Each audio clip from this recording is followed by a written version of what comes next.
সন্ধেবেলায় গোপালের চায়ের দোকানে না আসলে গোটা সন্ধেটাই মাটি হয়ে যায়, কি বলো? হ্যাঁ, সে আর বলতে, আমাদের গোপালদাই তো চায়ের কাপে বাঁচিয়ে রেখেছে আমাদের বন্ধুত্ব, না হলে আর সংসারের চাপে কোথায় যেতাম, হ্যাঁ। হ্যাঁ, যা বলেছ। আমরা একসময় ভাবতাম বন্ধুরা কেউ কাউকে ছেড়ে যাবে না। তারপর সংসারের চাপে সবাই নিজের নিজের কাজে ব্যস্ত হয়ে যায়। তবে গোপালের চাটা কিন্তু দারুণ দারুণ হয়। সেই টানি তো আশা, জীবনটা কোথা থেকে কোথায় চলে গেল। হ্যাঁ, আজকাল সংসারের চাপে, তার উপর দারিদ্র, অনটন, বইয়ের সাথে ঝামেলা, এসব লেগেই আছে। যতই বলো, পুরুষ মানুষেরা দুঃখ কেউ বোঝে না। হ্যাঁ, মেয়েরা সংসারটা তো চালিয়ে নেয়, কিন্তু পুরুষেরা যে পেছন থেকে কতটা ঘাম ঝরায় তার মূল্যটা কি কেউ বোঝে? দেখ রতন, তোর আর আমার গল্পটা ওই এক। সেই কোন ছেলেবেলা থেকে ভাঙা বাড়িতে পড়ে রয়েছি। কত লোককে দেখি বাড়িঘর করে চলে গেল। এই বয়সে কি আর একটু ইচ্ছে করে না একটু ভালো জায়গায় গিয়ে থাকি? কিন্তু ওই কপাল। ওই কথায় আছে না, কপালে নাইকো ঘি, ঠকঠকালে হবে কি। বউটা রোজ ঝামেলা করে, বুঝলি তো। সে তো আমারটাও রোজ করে, কি আর করবি বল। আরে তোমরা বসে না থেকে তো কাজ বাজ করতে পারো, বসে বসে স্বপ্ন দেখলে কি আর হবে? তুমি না জেনে জ্ঞান দিচ্ছ কেন? এই মেলা প্যাচ প্যাচ করো না তো। এই চল, তো টাকা দেবো না আজকে, মাথা খারাপ করে দিয়েছে যত সব, চল।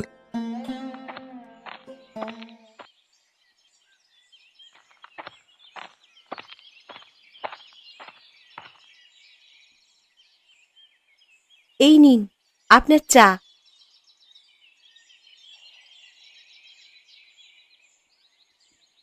চাটা তো তুমি খুব ভালো বানিয়েছো।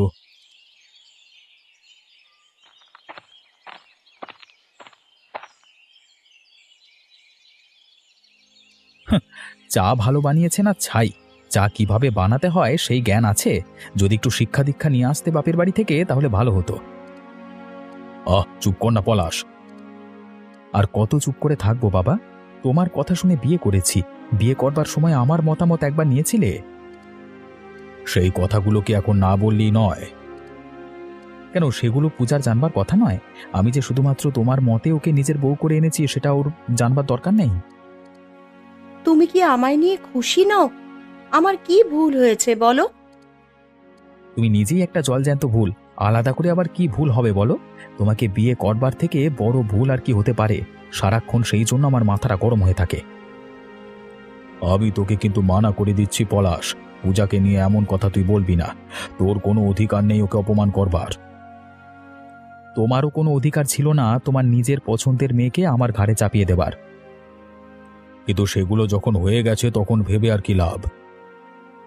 ওকে নিয়ে আমাকে চলতে হচ্ছে বাবা, আমি তো বুঝতে পারছি কি জ্বালা। বলি, ছেলেদের বড় করে বিয়ে দিয়েছেন, নিজে এতটা বুড়ো হলেন, তা লজ্জা করে না বৌমাদের এইরকম ভাঙা ঘরে রাখতে? সেই সব জ্ঞান বুদ্ধি কি আর আছে বুড়ো বয়সে? কিভাবে না, আপনি নিজে ভাঙা বাড়িতে পুরো জীবন কাটিয়ে দিয়েছেন বলে বৌমাদেরও কাটিয়ে দিতে হবে, এই আশা করেই বসে আছে বুড়ো। আমি কি করব? আমি ছেলেদের বড় করেছি, বিয়ে দিয়েছি, এবারে ছেলেরা যা করবার করবে। তোমাদের যদি কিছু বলবার থাকে নিজের স্বামীদের বলো। অমনি আমাদের ঘাড়ে দোষ চাপাচ্ছ কেন? তোমার কোনো দায়িত্ব নেই? নিজের দায়িত্ব তুমি অমন করে ফেলে দিতে পারো না বাবা। আমি সারা জীবন দায়িত্ব নিয়েছি, এখন মরবার সময় কি আমি দায়িত্ব নিয়ে যাব? তাহলে তোদেরকে বড় করেছি কেন? আমাদের বড় করেছো, সেটা তোমার কর্তব্য ছিল। আমাদের ফেলে দিতে পারোনি, তাই মানুষ করেছো। আমাদের বড় করাটাও যেমন তোমার কর্তব্য ছিল, তার সাথেও কর্তব্য ছিল আমাদের একটা ভালো বাসস্থান দেওয়া।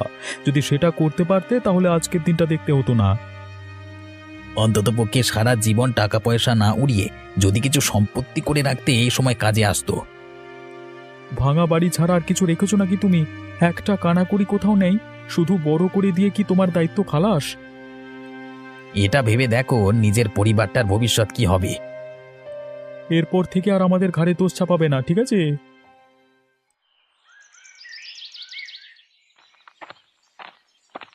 আরে আসুন আসুন অবিনাশ বাবু, তা এত চিন্তিত দেখাচ্ছে কেন?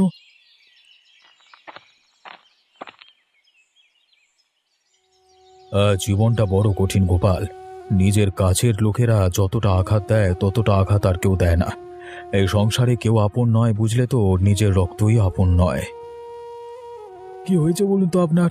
এমনটা কখনো বলেন না তো। আর বলো না ভাই, দেখে শুনে ছেলেটার একটা বিয়ে দিলাম ভালো একটা মেয়ের সাথে। তা আমার বদমাইশ ছেলেটা মানিয়ে নিলে তবে তো মেয়েটাকে রোজ দুবেলা কথা শোনায়। আর মেয়েটার সামনে আমার মাথা হেঁট হয়ে যায়, কারণ আমি ওকে নিয়ে এসেছিলাম ঘরে। কপাল অবিনাশ বাবু, বুঝলেন তো, কপাল। তবে বৌমাটা আমার নিতান্তই ভালো, তাই এখনো মানিয়ে নিচ্ছে, না হলে সংসারটা কবে ভেঙে যেত। একটা কথা বলবো অবিনাশ বাবু? তোমাকেই যখন সবকিছু খুলে বললাম, তখন বলো কি বলবে। বৌমাকে একটু দেখে শুনে রাখবেন আপনি। এরকম কেন বলছো বলো তো? না মানে, রোজ অশান্তি তো ভালো কথা নয়। যদি কিছু ভালো মন্দ হয়ে যায় তখন সেই চিন্তাতেই তো রাতে ঘুম আসে না গো। তবে দেখবেন একদিন সব ঠিক হয়ে যাবে। যদি পরমেশ্বরের কৃপা হয় তবে ঠিক হবে। যত তাড়াতাড়ি ঠিক হয় ততই মঙ্গল।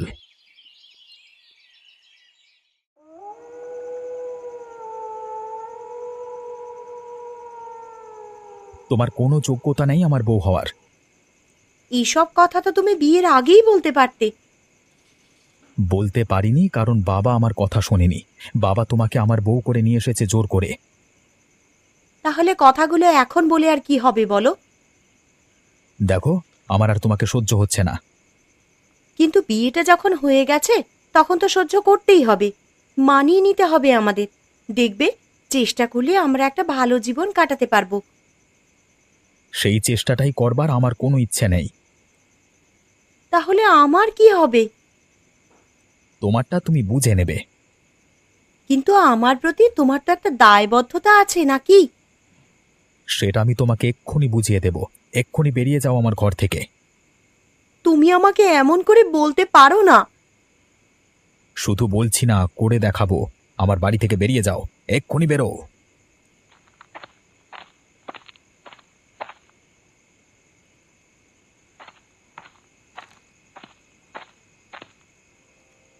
এটা তুই কি বলছিস পলাশ? এটা তুই করতে পারিস না, এমনটা করা উচিত নয়। ও ঘরের বউ, ঘরের লক্ষ্মী। ধ্যাৎ, লক্ষ্মী নিকুচি করেছে। যাকে কোনোদিন ভালোবাসতে পারিনি তাকে নিয়ে আমি ঘর করতে পারবো না। তা বলে তুই এই রাতের বেলায় মেয়েটাকে ঘর থেকে বের করে দিবি? এই, তোমারও তো দরদ যখন, তুমিও ঘর থেকে বেরিয়ে যাও, বেরো। তুই তোর বাবার সাথে কথা বলছিস পলাশ? ভুল বলছো। কথা বলছিলাম, এখন আর বলছি না। এবার তুমিও ঘর থেকে বেরিয়ে যাও, বেরো।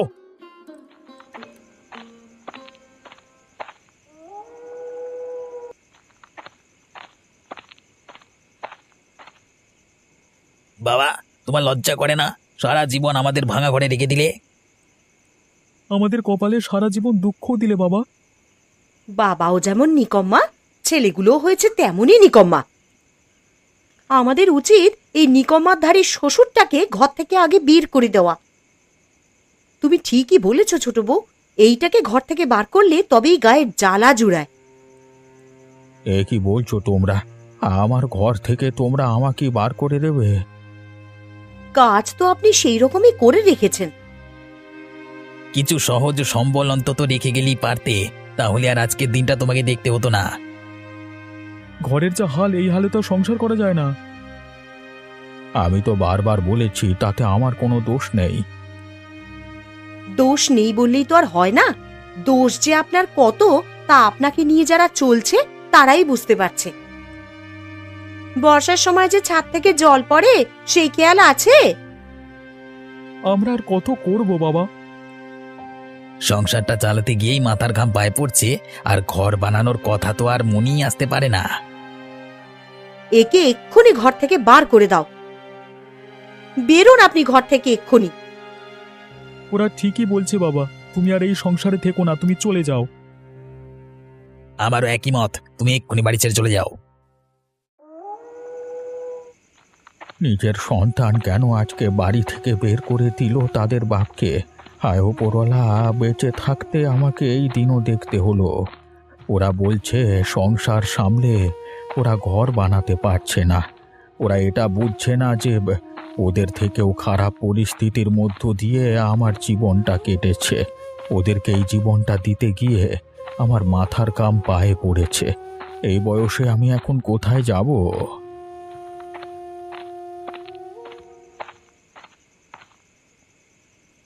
এ কি হরিপদবাবু, এত রাতে কোথায় যাচ্ছেন? আমাকে আমার ছেলে বউরা বাড়ি থেকে বের করে দিয়েছে। তোমাদের অবস্থাও কি আমার মতো? সে কি আর বলতে, আমাদেরও বাড়ি থেকে বের করে দিয়েছে ছেলে। এই প্রজন্মটার যে কি হয়েছে, এরা যেন নিজের বলতে কাউকে আর আপন করে নিতে পারে না। এদের কাছে সম্পর্ক মানেই বোঝা। কিন্তু কিন্তু এই রাতের বেলায় আমরা থাকবো কোথায়? আমার একটা ভাঙা ঘর আছে জানো তো, পাশেই। চলো সেখানে অন্তত আমরা তিনজনে মাথা গুঁজবো। যতদিন না পরিস্থিতি ঠিক হয় আমরা পুরনো বাড়িতেই থাকবো। একদিন নিশ্চয়ই পরিস্থিতি ঠিক হয়ে যাবে। ভগবান নিশ্চয়ই আমাদের দিকে মুখ তুলে তাকাবেন। কিন্তু আমি যে আর মেনে নিতে পারছি না। আমি বুঝতে পারছি না কিভাবে পরিস্থিতি স্বাভাবিক হবে। যার কাছে জীবনের আশ্রয় খুঁজতে এলাম, সেই কিনা ঘর থেকে বার করে দিল।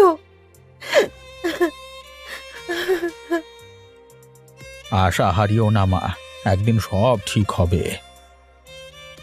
দেখো, আমাদের মতো দুঃখিত হরিপদ বাবু, সুতরাং ভরসা রাখো, ভগবান একদিন মুখ তুলে চাইবেন।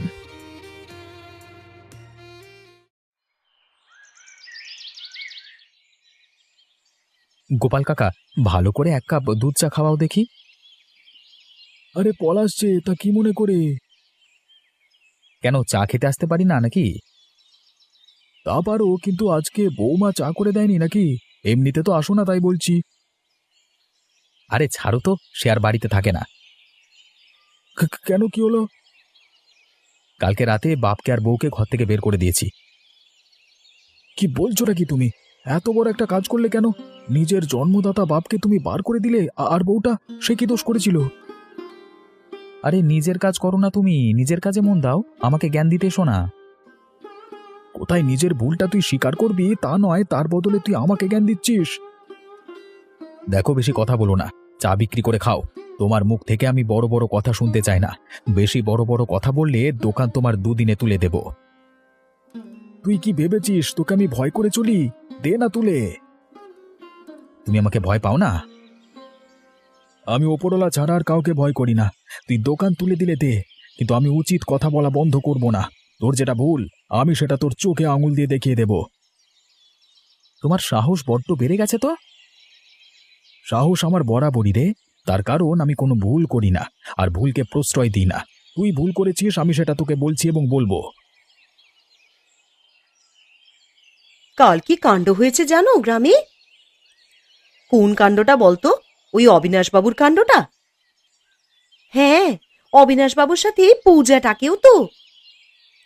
উহ, পলাশ যা হোক একটা কাজ করেছে বটে। আরে কি হয়েছে? কি হয়েছে? কেন, পলাশ আবার কি কাণ্ড করলো? আরে কাল রাতে পলাশ অবিনাশবাবু আর পূজাকে ঘর থেকে বার করে দিয়েছে। বাহ, এতদিনে পলাশটা একটা পুরুষ মানুষের মতো কাজ করলো।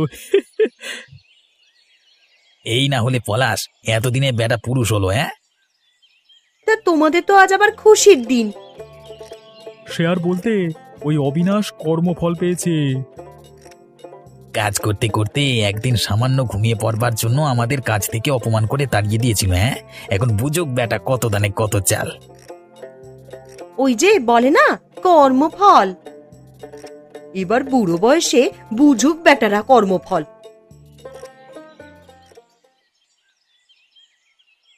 সব ধরনের জীবন বাঁচার একটা আলাদাই আনন্দ আছে কি?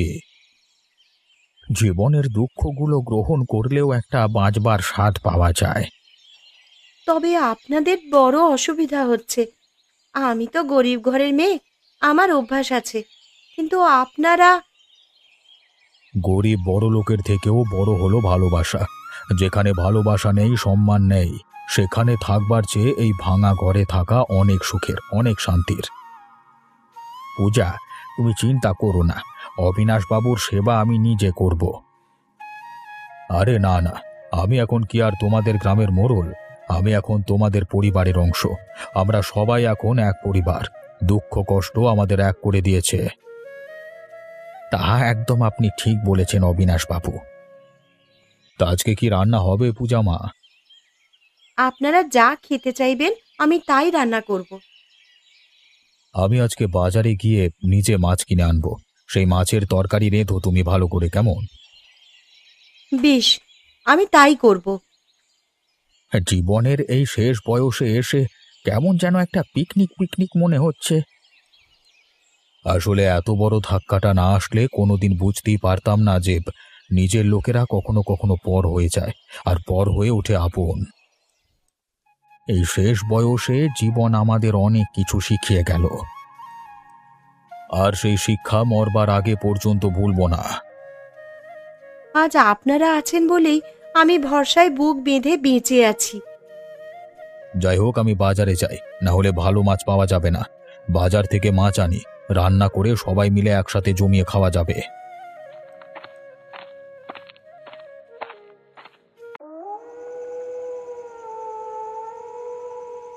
যা বলছি তা ভালো করে শোনো, আমাদের কিন্তু সেই মতো কাজ করতে হবে। হ্যাঁ, তুমি যেভাবে বলবে আমরা সেভাবেই কাজ করব। তুমি হলে গিয়ে আমাদের দলপতি। কালকে গোপাল কাকা আমাকে অপমান করেছে, সেই অপমানের বদলা হারে হারে নিতে হবে। পরিকল্পনাটা কি? গোপালের এমন সর্বনাশ করতে হবে যাতে সে সারা জীবন মনে রাখে।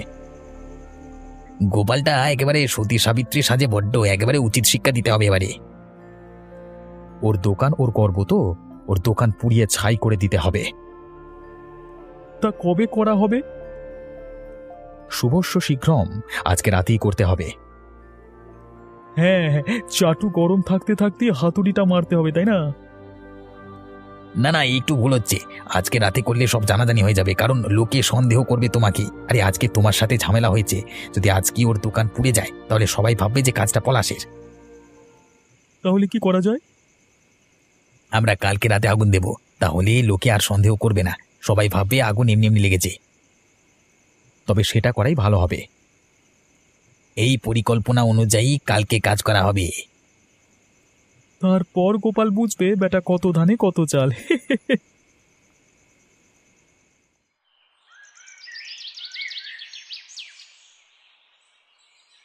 বাবু ক্ষমা করবেন, আমরা আপনার কাছে আসতে বাধ্য হলাম। আপনাদের ব্যাপারটা শুনে খুব কষ্ট পেলাম। শেষে কিনা আপনার সাথেও এমনটা হলো। কালকে আমাদের সাথে খুব খারাপ কাণ্ড হয়েছে। কি হয়েছে তোমাদের সাথে? কালকে পলাশ চা দোকানে এসেছিল, তা আমি কারণ জিজ্ঞাসা করতে সে বলল যে আপনাদের বাড়ি থেকে বের করে দিয়েছে। আমি তাকে স্পষ্ট করে বললাম যে সে ভুল কাজ করেছে, এর জন্য তাকে পস্তাতে হবে। আমাকে হুমকি দিতে শুরু করলো। তা সে কি বলল শুনি? বলল যে আমার জীবন ছাড়খাড় করে দেবে, আমার এই দোকান নাকি সে তুলে দেবে। এত বড় সাহস তার! তবে আমি ভয় পাইনি, আমি ধর্মের পথে চলেছি, তাই আমি ভয় পাই না। আমিও বলে দিয়েছি যে দোকান তুলে দিলেও আমি যা সত্যি তাই আমি বলবো। এমনটা করলে হবে না, আমাদের সকলকে দল বেঁধে প্রতিরোধ করতে হবে। আপনি আমাদের দলের নেতা না হলে আমরা যে সাহস পাচ্ছি না। তোমরা এগিয়ে চলো, আমি পাশে আছি। আপনাদের সাথে হওয়া এই অত্যাচার আমরা কখনই মেনে নেব না। আর তোমাকে হুমকি দেওয়ার সে এত বড় সাহস করেছে। আত্ম অহংকারী হলো পতনের কারণ, সেটা সে বোধহয় ভুলে গেছে। যদি সে ভুলে গিয়েই থাকে তবে আমিও ভুলে যাব যে সে আমার ছেলে। ওকে শাস্তি দেওয়ার জন্য যা করতে হয় আমি তাই করব। আপনার নেতৃত্বে আমরা সমস্ত অপকর্মের বিরুদ্ধে প্রতিরোধ করব। আপনি আমাদের সাহস যোগাবেন।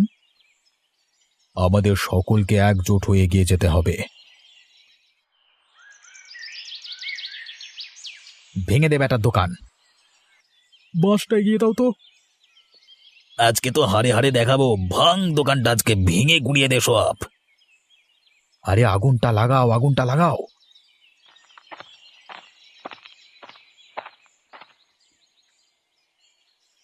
তবে রে শয়তানের দল, তোরা গোপালের দোকান ভাঙচুর করছিস, এত বড় সাহস! আমাদের বাড়ি থেকে বের করে দিয়ে কি ভেবেছিস তোরা পার পেয়ে যাবি? হ্যাঁ, আমরা কি ভয় পেয়ে বসে থাকবো ভেবেছিস? তবে আজ দেখ তোদের ক্ষমতা বেশি না আমাদের। আমরা জমকেও ভয় করি না আর তোদেরকেও ভয় করবো না পলাশ। শোন, ভগবান মাথার উপরে আছেন। তোরা যদি একটু কিছু করেছিস, তোদের সায়স্তা করতে আমাদের এক মুহূর্ত সময় লাগবে না। সাবধান হয়ে যা। আর এক পা এগুলে তোর পা আমি কেটে রেখে দেব। তো তোমরা শেষ পর্যন্ত এখানে? হ্যাঁ, আজকে আমরা জমের রূপ ধরে এসেছি তোদের সামনে। হরিপদ, তুমি দাঁড়িয়ে থেকো না, মারো ওকে। উচিত শিক্ষা দিতে হবে, যদি মেরে ফেলতে হয় মেরে ফেলো। আরে আরে তোমরা শান্ত হও, এমন করছো কেন? আরে শান্ত হয়ে একটু আমার কথাটা তো শোনো। কেউ শান্ত হব না আমরা। আজকে তোদের একদিন কে আমাদের একদিন। আরে একটু শান্ত হয়ে আলোচনা তো করো। শান্ত তখনই হব যখন তোরা আমার কথা শুনে চলবি। ঠিক আছে, আমি ক্ষমা চাইছি। আমরা আর এমন বদমাইশি করব না। আমাদের ক্ষমা করে দিন আপনারা। আমরা এমন ভুল কাজ আর করব না। আপনাদের পায়ে পড়িয়ে আমাদের ক্ষমা করে দিন।